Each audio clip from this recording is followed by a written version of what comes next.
This is wet wood, and as you can tell, every time the wind blows, it pulls the smoke to the side of the fire pit, and believe me, being this close, it's hot. So we have no smoke come out, and it draws its air from right down here. We've got a 1-inch gap, a half-inch gap right on the other side, a half-inch gap right on that side, and then a little further over we've got a 1-inch gap down here to give it air.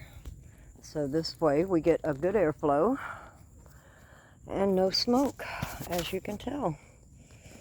I think we did a great job. Booyah! Ain't that cool? I'll tell you what, here comes my shadow. Here she comes. This is baby blue. This is my female blue Polish.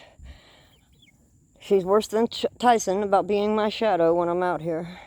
But at least she stays away from the fire. But there we go. A smokeless fire pit.